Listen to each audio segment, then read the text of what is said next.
말이야 이거. 실제 없는 이상적이고 자기네들이 인위적인 조정을 했지만 우리 정선 눈에 보이는 그대로의 그림을 기록했죠. 진기영 선수와의 정선은 남들이 머릿속에 있는 관념의 어떤 산수 풍경을 그린 것이 아니라 내가 눈에 보이는 그 아름다움을 찾아냈죠. 그 중에 대표적인 그림이 인왕제사입니다. 그것도 친구를 위로하기 위해서 그린 그림인데 저도 이런 미술 연습 하고 싶네요. 여러분 안녕하세요. 1,000원짜리 지폐에 있는 이 사람은 누구일까요? 태계 이왕입니다. 그렇다면 뒷면에 있는 이곳은 어디를 그린 그림일까요? 이왕과 관련이 있을 것 같죠? 맞습니다. 도산서원을 그린 그림입니다. 이왕이 있던 도산서원을 그린 그림 개상정거도. 이 그림은 누가 그린 걸까요? 작가 정선이 그린 그림입니다. 이따 이 그림이 나올 텐데 그때 다시 한번 확인해 보세요. 정선 하면 떠오르는 키워드가 뭐가 있을까요? 학생들이 종종 지역 정선과 헷갈려 하는데 우리가 함께 살펴볼 정선은 정씨성을 가진 사람 정선입니다. 호가 겸재, 이름이 정선이죠. 여러분도 혹시 호가 있나요? 정선은 조선시대에 살았던 사람입니다. 한국사에 자주 등장하는 정선은 뭘로 유명하죠? 들어봤겠지만 진경산수화 하면서 대표적으로 나오는 화가죠. 조선시대를 초기, 중기, 후기, 말기 이렇게 나눈다면 정선은 조선 후기쯤 등장하는 인물입니다. 그렇다면 정선이 살았던 시대의 왕은 누구였을까요? 태정, 태세, 문단세 외워보세요. 바로 숙, 경, 영 이 세 왕을 거쳐 살았습니다. 어느 때인지 감이 잡히죠? 영조 하면 떠오르는 정책 뭐가 있어요?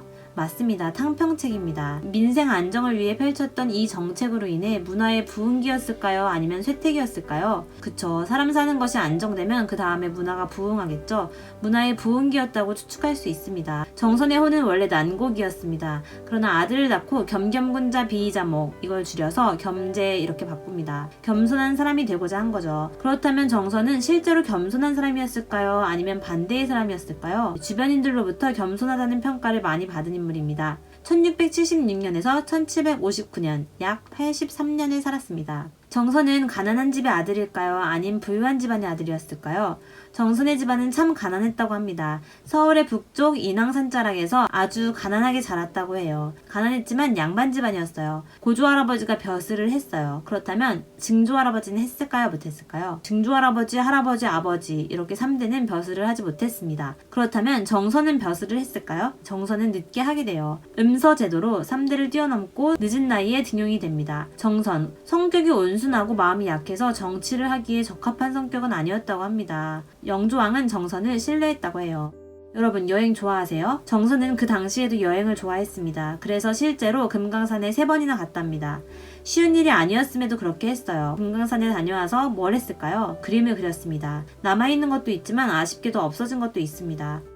창의문은 한양 성문 8개 중 하나예요. 정선은 서울에 쭉 살다가 발령을 받아 다른 곳에서도 있었지만 서울의 아름다운 곳들을 많이 그리게 되죠. 이 그림 꼭대기 중간 왼쪽에 붙임바위 보이나요? 정선이 어릴 적부터 이 붙임바위에 올라가 소원을 빌었다고 합니다. 이 그림에 등장하는 붙임바위는 다른 곳에서도 보이는데 인왕제색도 인공유거도 에도 등장합니다. 정선은 이곳에서 육창형제, 김창집, 김창엽, 김창흡, 김창업, 김창즙, 김창립 이 육창형제 가문에게 학문을 배웁니다. 이들은 김수왕의 6 아들들인데 그중 김창흡이 정선의 스승입니다. 나중에 금강산 여행도 같이 가게 되죠. 어려서부터 평생 동안 정선이 아주 친하게 지냈던 친구가 있었습니다. 나중에 그를 위해서 그림을 그리기도 합니다. 그림 그리는 정선은 그림을, 글을 쓰는 친구는 글을 이렇게 해서 시와 그림이 있는 첩을 만들기도 했어요. 그의 이름이 뭘까요? 이병연입니다. 이병헌도 아니고 원도 아닙니다. 이병연이에요. 나이는 정선보다 5살 위 형이지만 평생 그와 친하게 지냈습니다. 정선의 나이 13세, 1689년에 정선의 생일에 아버지가 돌아가십니다. 상황이 어려워지죠. 정선은 28살인 1704년 아들을 얻게 됩니다. 아까도 말했듯이 아들을 낳으면서 난곡이었던 호를 겸재로 변경하는데 이는 겸겸군자 비이자목 그러니까 겸손하고 겸손하게 자신의 몸을 낮춘다 라는 뜻입니다. 이를 줄여서 겸재라고 해요. 정선은 조영석과 토론하고 공부했는데 조영석은 실제로 정선은 매일 화론을 공부해서 모르는 게 없었다고 말합니다. 정선이 34세 되던 1710년 친구 이병연이 지금의 강원도 철원지방 금강산을 오가는 길목으로 부임을 하게 되고 정선은 그래서 금강산을 여행하게 됩니다. 아까 말했듯이 총 3번의 금강산 방문을 했는데 35세, 36세, 71세에 하게 됩니다. 금강산 첫 여행. 먼저 1711년 8월 이병현의 초대로 금강산 첫 여행을 하게 됩니다. 그때 김창흡, 김시보, 정동우, 백석공과 함께 여행하는데 여행을 다녀와서 그림을 그렸다고 했죠. 신묘년 풍악도첩을 남깁니다. 이때가 신묘년이었거든요.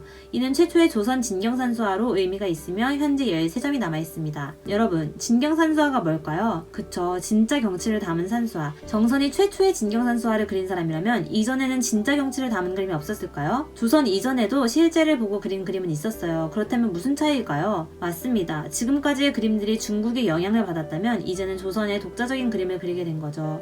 이 그림은 신묘년 풍악도첩 중 금강대산청도로 금강산 전체의 모습을 한 폭에 담았습니다.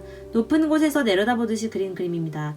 금강산은 몇만 몇천 봉이죠? 1만 2천 봉이라고 하죠. 이 그림에서 좀 특이한 건 뭘까요?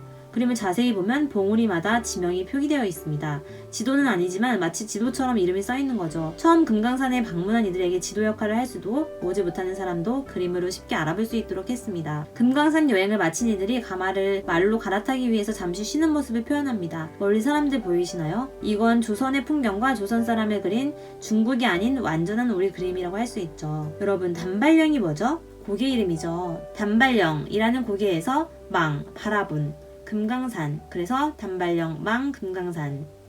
그럼 단발령은 근경의 어두운 곳일까요? 아니면 원경의 하얀 곳일까요? 단발령에서 바라본 금강산이니까 근경이 어두운 곳의 단발령이고 거기에서 바라본 저 멀리 하얀 곳이 금강산이겠죠. 금강산이 하얗게 빛나고 있습니다. 금강산 두 번째 여행. 다음 해인 1712년 8월 정선은 금강산 두 번째 여행을 합니다. 이번 여행에는 이병현의 아버지, 이병현의 동생, 그리고 시인 장응두 이렇게 함께 여행했습니다. 다녀와서 해악 전신첩을 남깁니다. 해악 전신첩은 해, 바다, 그리고 악, 산, 전체적인 모습, 즉 초상화라는 말입니다. 금강산을 초상화처럼 사실적으로 묘사했으나 안타깝게도 지금까지 전해지지 않습니다. 그 시기 1716년 김창집의 권유로 정선은 41살의 나이에 첫 벼슬길에 오르게 됩니다. 사실 조상이 큰 공을 세웠거나 종 2품 이상의 벼슬을 했거나 40세 이상 등의 조건을 맞아 음서 제도로 벼슬에 오르는 거죠. 영조는 탕평책으로 백성을 안정시키려 하였고 이때는 문화의 황금기라 할 만큼 큰 부흥이 있었어요. 1735년 정선의 어머니가 돌아가시면서 3년간 그림을 그리지 못하게 됩니다. 보통 3년 동안 그림 그리는 것을 멈추면 그림 실력이 확 줄어야 하는데 정선은 다시 붓을 잡았을 때 그의 실력이 늘었다고 해요. 내공도 생겼다고 합니다. 참 신기한 일이죠. 인곡유거도는 정선이 52세에 이사해서 세상을 떠나기 전까지 약 30년간 살았던 곳을 그렸습니다. 집 뒤로는 인왕산 봉우리가 보입니다. 조촐한 정원에는 버드나무와 오동나무가 있고 방문을 활짝 열어놓고 공부하는 정선 자신의 모습도 그렸어요. 이 작품은 남송 문인 화풍이 배어있는 것으로 먼 산은 정목으로 암벽을 표현했고 가까운 산은 미점으로 표현했습니다. 수목바탕에 역시 암벽이 깔려있어 서울 인왕산 일대의 산세를 잘 나타내고 있습니다. 청풍계는 맑은 바람이 부는 골짜기라는 뜻으로 백악산 청풍계곡에 있는 겸지의 스승이었던 김창업 그 형제의 선조인 김상용 선생의 사저였습니다. 이 청풍계를 상당히 즐겨 그렸는데 초여름 수목이 우거진 기세가 등등한 작품입니다. 낙이나 소년 등 진경다운 풍속적인 소재와 함께 버드나무, 전나무, 소나무 등의 길을 잔뜩 함축해서 표현했습니다. 경교 명승첩 중 독서여가. 경교 명승첩은 서울 근교의 명승지를 그린 그림입니다. 정선과 친구 이병현이 함께한 것으로 글과 그림의 첩, 시화, 상관첩입니다. 조선 성리학의 대가인 퇴계 이황의 성리학책 주자서절유서. 이 책이 정선의 외할아버지 박자진을 통해서 정선에게로 전해오게 됩니다. 되게 영광스러운 일이었겠죠. 그래서 정선은 그 과정을 담은 4폭의 그림을 그립니다. 이 4가지를 합쳐 퇴우 이선생 진적첩이라 합니다. 첫 번째로 계상정거. 우리 많이 본 그림이죠. 아까 봤듯이 1000원짜리 지폐에 있던 그림입니다. 이는 시냇가의 고요한 집이라는 뜻으로 퇴계 이황이 주자서절유서를 짓는 그곳의 모습을 그렸죠. 학문에 전념하는 이황의 기품 있는 모습을 표현합니다. 무봉산중, 태우 이선생 진적첩 중 무봉산중으로 이황이 주자서절유서를 짓고 외할아버지 박자진이 송시열에게 발문을 받기 위해 무봉산으로 간 모습입니다. 두 사람 보이시죠? 갓을 쓴 사람이 외할아버지 박자진, 수염이 허연 사람이 바로 송시열입니다. 정선이 어릴 적이라 실제로 보진 못했지만 그 모습은 상상하였겠죠. 퇴계 학문의 전통을 이었다는 상징적인 의미를 갖고 있습니다. 풍계유택, 태우 이선생 진적첩 중 풍계유택은 외할아버지가 살던 곳을 그립니다. 외할아버지가 발문을 부탁한 곳, 이어 외할아버지의 집으로 왔죠. 인곡정사. 인곡정사는 정선이 사는 집을 표현합니다. 이 책이 정선에게 왔다는 것을 의미합니다. 금강산 세 번째 여행. 1747년 겨울 정선이 70세가 넘은 때에 정선은 금강산을 세 번째로 여행합니다. 그리고 다녀와서 해약 전신첩을 남깁니다. 이 그림은 그 유명한 인왕제색도입니다. 1751년에 그렸습니다. 조선 영조 27년인 1751년 정선의 나이 76세, 평생을 사귄 벗 이병현이 병에 걸려 위중해지자 그의 집을 방문하여 그린 것으로 알려져 있습니다. 저기 보이는 집이 이병현의 집입니다. 여름내 소나기가 내린 후 막 개이기 시작하는 하늘 아래 웅장한 모습을 드러내는 인왕산 모습입니다. 물기가 남아있는 거대한 암벽은 진한 먹을 중첩시켜 표현함으로써 괴량감을 나타내었고 산 허리 부분과 그 아래 계곡은 연무에 쌓여있어 바위산의 육중한 골격이 더욱 두드러지게 하고 있습니다.